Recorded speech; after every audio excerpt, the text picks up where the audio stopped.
नमस्कार प्यारे दोस्तों एंड डियर स्टूडेंट, आप सभी का स्वागत है मेहुडी एसकेएम क्लासेस में।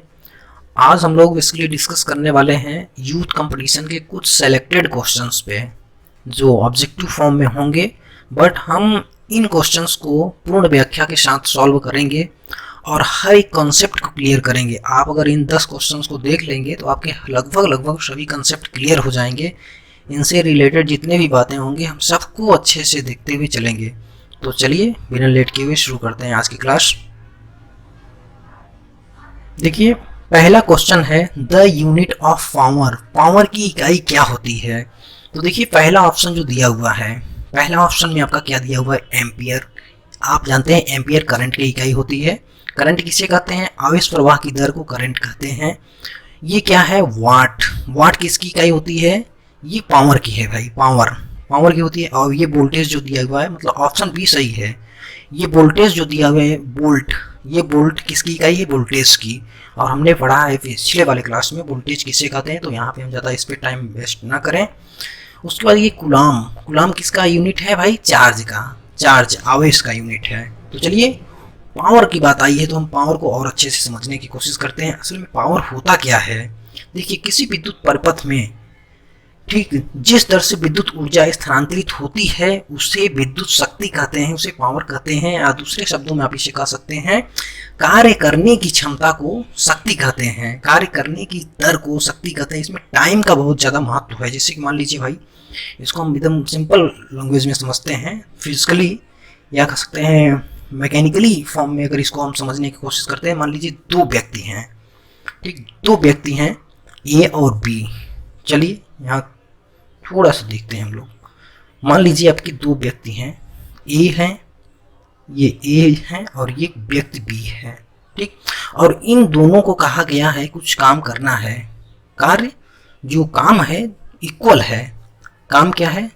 दोनों का कार्य जो है, वर्क क्या है? इक्वल है। और टाइम भी क्या दिया गया है? मान लीजिए टाइम कुछ नहीं बताया गया है, काम जो है दोनों का इक्वल है, सेम है। अब ए जो है काम को जल्दी खत्म कर पा रहा है। फर्स्ट कौन आया? ए आया और सेकेंड आया बी। तो हम क्या कहेंगे?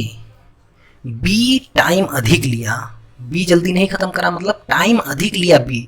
तो हम कहेंगे भाई बी की जो है, अब ये टाइम अधिक क्यों लग रहा है? क्योंकि बी की इफिशियंसी जो पावर है वो कम है। बी की पावर क्या है? कम है। तो हम पावर को जो हम वैल्यू दे रहे हैं, किसके रिस्पेक्ट में दे रहे हैं? टाइम के रिस्पेक्ट में।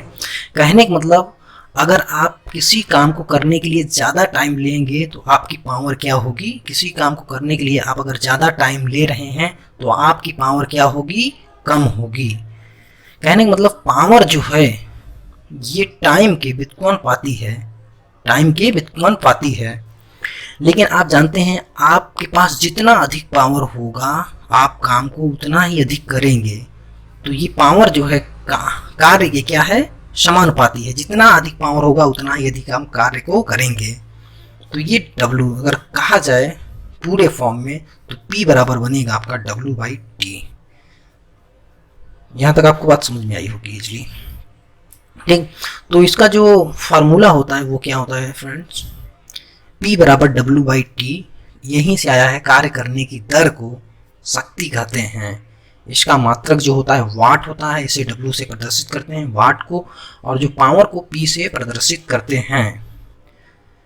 एक अन्य मात्रक जो होता है जूल पर सेकेंड होता है, जूल पर सेकेंड सूत्र से। या शाही मात्रक वाट होता है, याद रखें आप।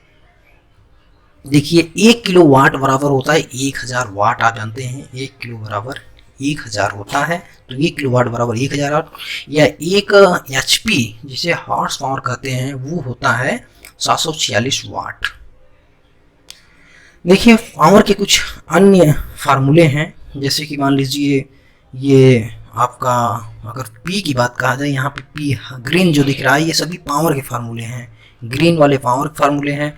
फिर ये क्या है? ये करंट के फार्मूले हैं, पावर के फॉर्म में ही सभी फार्मूले हैं। और ये E है वोल्ट के फार्मूले हैं। तो पावर यहाँ हम पढ़ रहे हैं और ये R के रूप में है, मतलब सभी एक ही फार्मूला से सभी को पक्षांतर करके उसकी वैल्यू निकाल लिया गया है। तो हम यहाँ पे पावर बराबर अगर W बराबर हम पढ़ते हैं, W बराबर जो होता है वो होता है आई स्क्वायर आर टी। ठीक, या एक अन्य फार्मूला होता है W बराबर वी आई टी, और एक दूसरा फार्मूला होता है W बराबर वी स्क्वायर टी अपान में आर। वी स्क्वायर, ये वी स्क्वायर है, वी स्क्वायर टी अपान में आर। अब यही हम इसमें रख देंगे तो आपका यही आएगा। भी लें या ई लें, बात एक ही है। भी लें, यहाँ पे ई दिया गया है, तो आप जब इस समीकरण में रखेंगे, इस पावर के समीकरण में रखेंगे, तो आपको मिलेगा P बराबर वी आई या P बराबर आई स्क्वायर आर। टी सभी जो टी हैं कट जाएंगे, P बराबर ई स्क्वायर अपान में आर। ओके, इतना आप याद रखें। चलिए आगे बढ़ा जाए।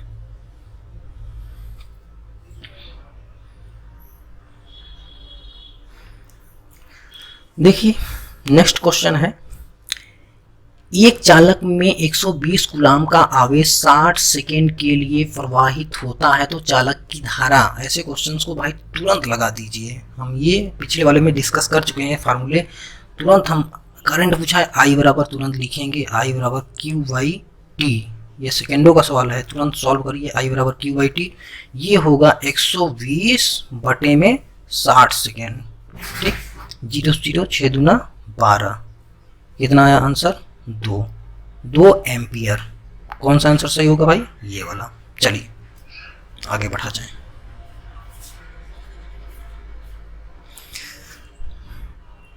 देखिए 230 वोल्ट की शक्ति लाइन में 3 60 वाट बल्ब समांतर में हैं। यदि एक बल्ब जल जाए तो क्या होगा?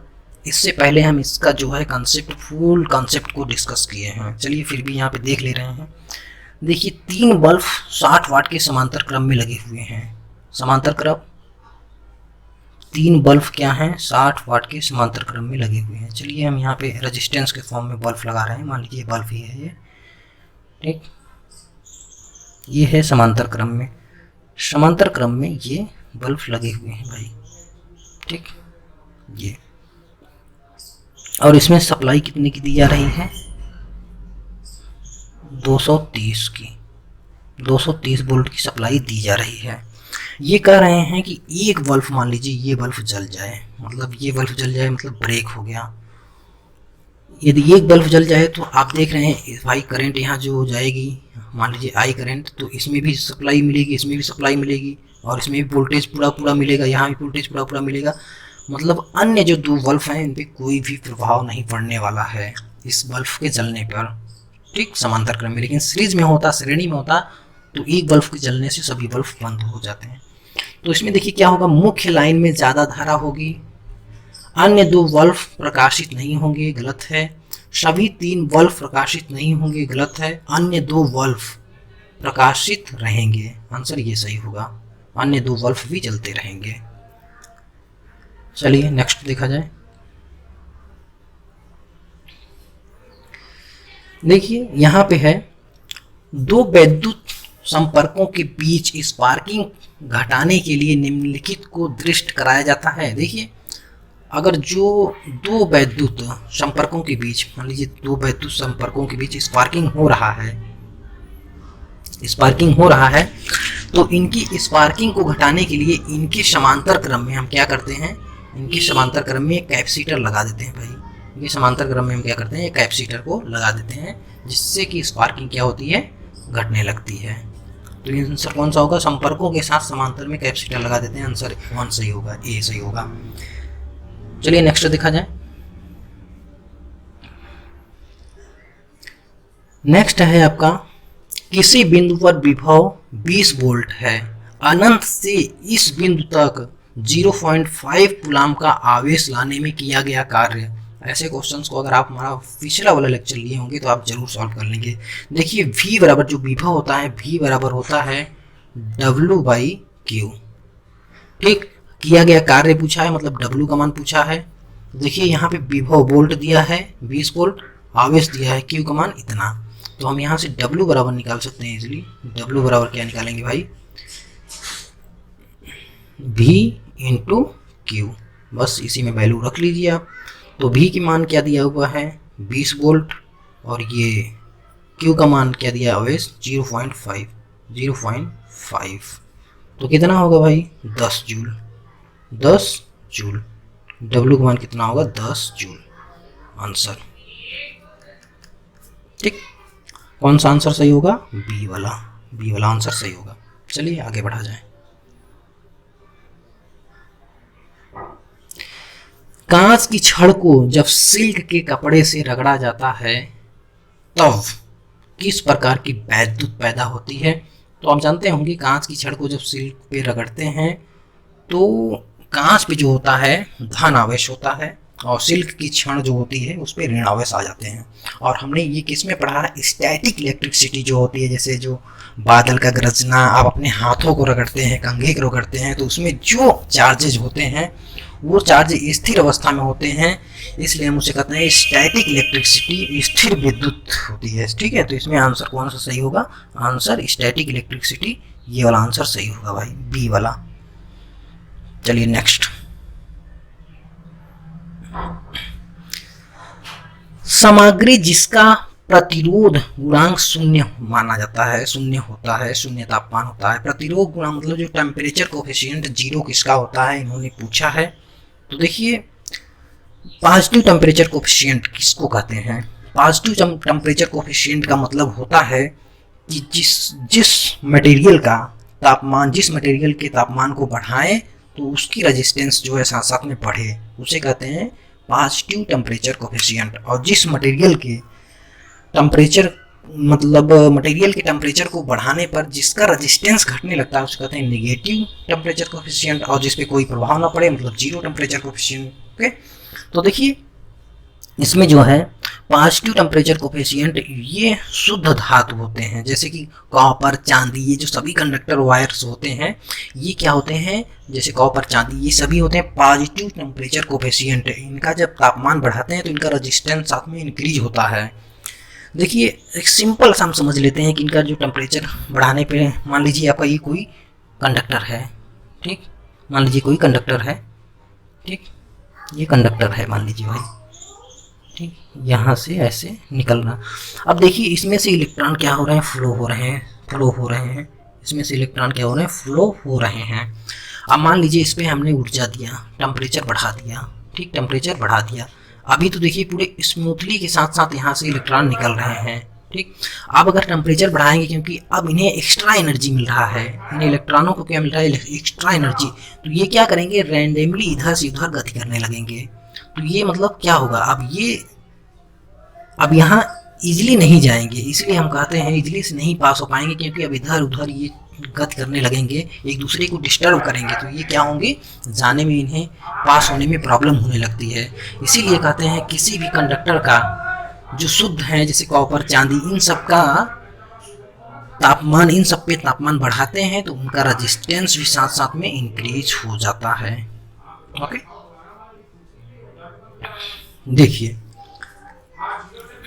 हमने देखा। अब देखिए नेगेटिव टेम्परेचर कोफिशिएंट क्या होते हैं, सेमीकंडक्टर होते हैं। ये सेमीकंडक्टर जो होते हैं इनका तापमान बढ़ाने पर इनका रेजिस्टेंस क्या होता है, घटने लगता है। इनका रेजिस्टेंस क्या होता है, घटने लगता है। रेजिस्टेंस घटता क्यों है, क्योंकि आप जानते हैं रेजिस्टेंस तापमान बढ़ाने के पे कोवैलेंट बॉन्ड जो होते हैं वो टूटने लगते हैं, जिसमें फ्री इलेक्ट्रॉन ज़्यादा मात्रा में निकलते हैं, ठीक। उसके बाद जीरो टेम्परेचर कोफिशिएंट, ये मिश्र धातु जैसे सामग्री, जैसे मैग्नीन, कॉटन आदि, ये थर्मिस्टर पॉजिटिव तथा नेगेटिव दोनों टाइप का होता है। थर्मिस्टर क्या होता है, पॉजिटिव नेगेटिव दोनों टेम्परेचर कोफिशिएंट पाए जाते हैं। तो इसमें आंसर कौन सा होगा सही, तो ये जीरो टेम्परेचर कोफिशिएंट, मैग्नीन, कॉटन, तो इसमें आंसर ए सही होगा। जीरो टेम्परेचर कोफिशिएंट पूछा है तो ए सही होगा आंसर, ठीक है, जीरो, ए आंसर सही होगा। चलिए आगे बढ़ा जाए। देखिए ये आपके कुछ दिए हैं डाटा, ठीक है, जैसे इसमें आपको पूछा जाता है चांदी का जो होता है प्रतिरोधकता कितनी होती है। प्रतिरोधकता मतलब ये क्या है, प्रतिरोध का गुण है, मतलब विरोध करने का गुण है, करंट को विरोध करने का गुण। तो देखिए चांदी की सबसे कम होती है, फिर तांबा की, सोना की, फिर एल्युमिनियम की, ये आपको याद होना चाहिए। फिर इस चांदी का पूछा जा सकता है कि इसका गलनांक कितना होता है, तो 960 होता है। ताप गुणांक कितना होता है, तो इतना होता है। इसमें हम आपको नहीं बताने जा रहे हैं कि इम्पॉर्टेंट कौन है आप सभी को याद करके रखें भाई, ठीक। गवर्नमेंट एग्जाम की दृष्टि से कुछ भी इम्पॉर्टेंट नहीं, जितना डाटा दिया हुआ है ये लगभग सभी इम्पॉर्टेंट हैं, आप इन्हें याद करके रखें। आपको ये पता होना चाहिए कि सबसे अधिक किसका होता है, सबसे कम किसका होता है, इतना तो पता होना चाहिए। यदि किसी विद्युत बल्ब में धारा 8% बढ़ जाती है तो इसकी सामर्थ्य पावर में वृद्धि क्या होगी। चलिए देखते हैं। देखिए इसको हम सबसे पहले समझने की कोशिश करते हैं। देखिए सामर्थ्य पावर पूछा है तो हम पहले पावर के जितने फार्मूले होते हैं अपने माइंड में तुरंत नोट डाउन करेंगे। P बराबर होता है VI, P बराबर VI होता है, फिर होता है P बराबर I स्क्वायर R होता है, फिर P बराबर होता है V स्क्वायर अपान में R। तो देखिए इसमें क्या दिया है, सिर्फ हमें करंट की वैल्यू पता है और किसी की नहीं, तो हम ऐसा फार्मूला लेंगे जिसमें सिर्फ पावर और करंट हमें मिले। तो देखिए इसमें तो सभी वेरिएबल हैं, हमें वोल्टेज भी पता होता तो हम निकाल लेते हैं इजीली, लेकिन इसमें देखिए इसमें हमें वोल्टेज की वैल्यू नहीं पता है, लेकिन हमें इसमें करंट पता है, रेजिस्टेंस, क्योंकि रेजिस्टेंस एक कांस्टेंट है तो हम लिख सकते हैं यहाँ से P प्रोपोर्शनल I स्क्वायर। यानी मतलब P का मान जितना बढ़ेगा उसी के रिस्पेक्ट में I का मान जितना बढ़ेगा उसी के रिस्पेक्ट में P का मान भी बढ़ेगा। ओके, हम इसे इजीली निकाल सकते हैं। तो देखिए यहाँ पे हम तुरंत निकालें। अब चलिए हमें फार्मूला मिल गया, तो हमें फार्मूला क्या मिला, P प्रोपोर्शनल I स्क्वायर, इसे से हम निकालेंगे भाई। अब देखिए 8% वृद्धि होगा, 8% को हम पहले फ्रिक्शन में चेंज करेंगे तो 8 बटे आप लिख सकते हैं 100, या आप इसे लिख सकते हैं 2/25। अब ये 2/25 का मतलब क्या है, पहले जो करंट थी वो थी 25, पहले करंट 25 थी, अब 2 की वृद्धि होके करंट कितनी आ रही है, करंट जो मिल रही है कितना 27 मिल रहा है भाई। पहले करंट I थी और फिर करंट में वृद्धि हुई, ये मान लीजिए कैपिटल I है, तो कितना हो गई 27 हो गई। अब देखिए अब हम यहाँ पावर निकालने के लिए हम जानते हैं I स्क्वायर है, तो 25 का जब स्क्वायर करेंगे तो 25 स्क्वायर हो जाएगा, 25 का स्क्वायर हो जाएगा कितना, 25 से हम 625 हुआ। उसके बाद हम निकालेंगे फिर करंट जो वृद्धि हुई उसका मान निकाल लेंगे, तो वो कितना हुआ 27 से ही हम 729, ये सब याद होना चाहिए आपको। कहने का मतलब कितने की वृद्धि हुई, आप कहेंगे 104 की, कितने की 104 की वृद्धि हुई। ओके, बात इतना समझ में आई, कितने की वृद्धि हुई 104 की। अब हम कितने पे हुई 625 पे 104 की वृद्धि हुई। तो देखिए पहले पावर 625 था, वृद्धि हुई, तो परसेंटेज निकालने के लिए 104 डिवाइड बाई करेंगे कितना 625, परसेंटेज निकालने के लिए 100 का मल्टीप्लाई कर लेंगे हम यहाँ पे, ठीक है, 100 का मल्टीप्लाई कर लेंगे। चलिए इतना हुआ। अब मुझे थोड़ी, चलिए अब देखिए हम इसको निकाल लें। देखिए इसको जब काटेंगे आप तो ये 25 सही हम 625 और ये हो जाएगा 25 चौका 100, 25 चौका हो जाएगा 100, कितना आया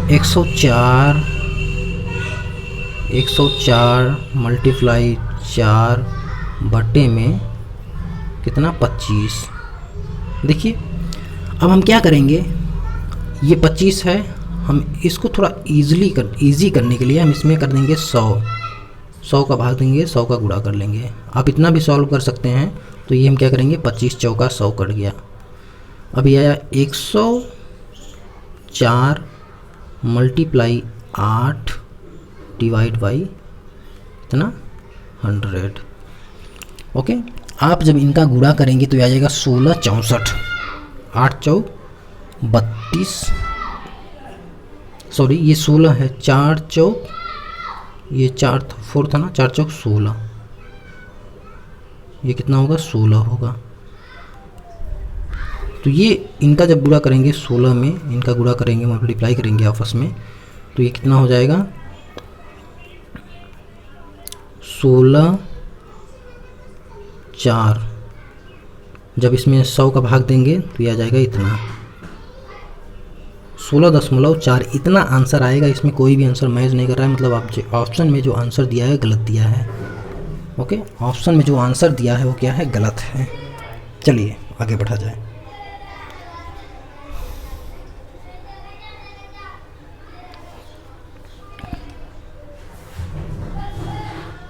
देखिए, किसी 100 वोल्ट वाले बल्ब का प्रतिरोध 500 ओम है।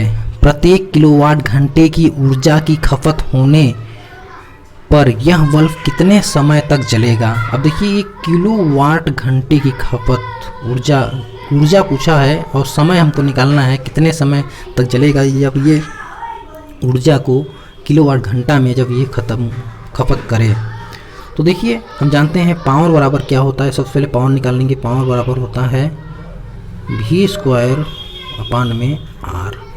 यहाँ से हमें मिला V² का मान, जो V वोल्ट का मान है 100 दिया है, तो ये हो जाएगा 100 मल्टीप्लाई 100 बटे में R का मान क्या है 500 है। ये 0 से ये 0 गया, 5 दूना, इसका मान कितना आया 20 आया। पावर का मान हमें यहाँ पे 20 मिला भाई। पावर का मान क्या मिला 20 मिला। अब हम निकालेंगे, हम जानते हैं 1 किलोवाट आवर बराबर होता है 1000 वाट आवर। 1 किलोवाट बराबर 1000 वाट आवर। और ये क्या है, ये क्या है, ये है 1000 होगा ना, 1000 वाट। ये क्या है, यही कार्य है ये। तो हम जानते हैं P बराबर होता है W/T। P बराबर हमने पढ़ा है P बराबर W/T, या T बराबर होता है, या T बराबर होगा आपका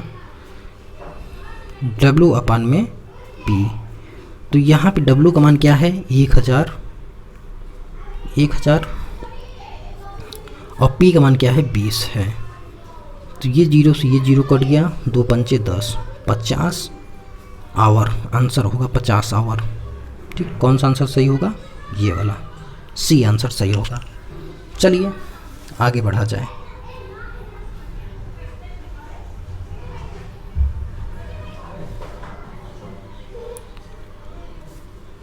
धारा ले जाने वाले दो समांतर तारों के बीच का बल किसकी परिभाषा के लिए प्रयोग होता है। तो फ्लेमिंग का नियम नहीं, एम्पियर का नियम बिल्कुल। दो समांतर तारों में अगर आप धारा ले जा रहे हैं तो वो एम्पियर के नियम से ही परिभाषित जो है उसकी एम्पियर के नियम से ही परिभाषित किया जाता है। दो समांतर तारों में जो करंट फ्लो होती है वो किसका नियम है, एम्पियर का नियम है। देखिए एम्पियर का नियम क्या है, अगर आप किसी भी वायर में, जो वायर आर दूरी, मान लीजिए आपका ये वायर है, इसमें हम करंट फ्लो करवा रहे हैं, तो इसके आर दूरी पे जो चुंबकीय क्षेत्र बनता है उसका फार्मूला यही होता है इस करंट का। ठीक, चुंबकीय क्षेत्र जो बनेगा उसका फार्मूला ये होगा। और इन तारों के बीच जो बल लगता है, दो समांतर तारों के बीच जो बल कार्य करता है उसका जब हम गणना करते हैं तो उसका फार्मूला निकल के आता है ये। ठीक, उसका फार्मूला ये निकल के आता है। इसमें सबसे इम्पॉर्टेंट चीज़ ये है, मान लीजिए दो तार क्या हैं, समांतर क्रम में जुड़े हैं, दो समांतर नहीं, दो तार क्या हैं, पैरेलल हैं। जैसे कि एक तार ये, एक तार ये, और दोनों में करंट की दिशा है समान।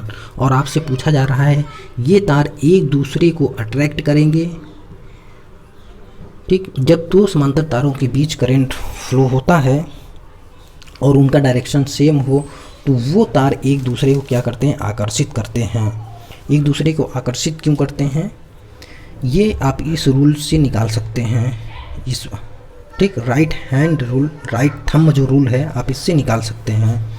जब आप इसको देखिए, करंट यहाँ फ्लो हो रहा है, इस डायरेक्शन में करंट फ्लो हो रहा है, तो क्योंकि हाथ को यहाँ से डाला गया है और फिर यहाँ से निकाला दिया है, तो आप यहाँ पे क्या बनाएंगे, क्रॉस बना लेंगे और यहाँ पे डॉट आएगा आपका। ठीक, डॉट आएगा, कहने का मतलब यहाँ पे क्या आ रहा है, यहाँ पे क्रॉस आ रहा है और यहाँ पे क्या आ रहा है, डॉट आ रहा है। ठीक, उसी प्रकार जब यहाँ पे आप करेंगे तो यहाँ भी होगा, यहाँ क्या होगा, क्रॉस होगा और यहाँ पे क्या होगा, डॉट होगा। ठीक, तो देखिए क्योंकि यहाँ क्रॉस है, यहाँ पे डॉट है, तो ये एक दूसरे को क्या करेंगे, अट्रैक्ट करेंगे, एक दूसरे को क्या करेंगे, अट्रैक्ट करेंगे। लेकिन इसके जस्ट विपरीत हो, अगर ऐसे हो तब क्या होगा, हम जानते हैं कि यहाँ जब हम इस तार को इसी रूल से जब निकालेंगे तो यहाँ पे क्या होगा, क्रॉस होगा और यहाँ पे डॉट होगा। अब क्योंकि ये उल्टा हो गया है, अपने हाथ को जब हम उल्टा डालेंगे तो यहाँ पे क्या आएगा, क्रॉस आएगा और यहाँ पे डॉट आएगा। जब दो तारों में विपरीत दिशा में करंट फ्लो हो रहे हों तो वो एक दूसरे को क्या करते हैं, प्रतिकर्षित करते हैं, रिपल करते हैं। इस चीज़ को आप ध्यान में रखें। ठीक, ये नियम किसका है, ये एम्पियर का ही नियम है भाई। ये नियम किसका है, एम्पियर का नियम है। चलिए, आप जानते होंगे जब हमारे घर की जो लाइनें होती हैं उनमें करंट क्या होता है, एक ही दिशा में फ्लो होता है। जब तार झुक जाते हैं वो आपस में चिपके ना, इसलिए हम यहाँ क्या करते हैं, डंडे को बांध देते हैं ताकि ये तार आपस में चिपके ना, क्योंकि इसमें करंट जो है सेम डायरेक्शन में फ़्लो हो रही है, जिससे ये चिपक ना जाए, इसलिए हम इसमें क्या करते हैं, डंडे से बांध देते हैं इसे। तो आप समझ गए होंगे कि अगर सेम डायरेक्शन में करंट जाती है तो वो तार क्या होते हैं, एक दूसरे को आकर्षित करते हैं, और विपरीत दिशा में जाते हैं तो एक दूसरे को प्रतिकर्षित करते हैं।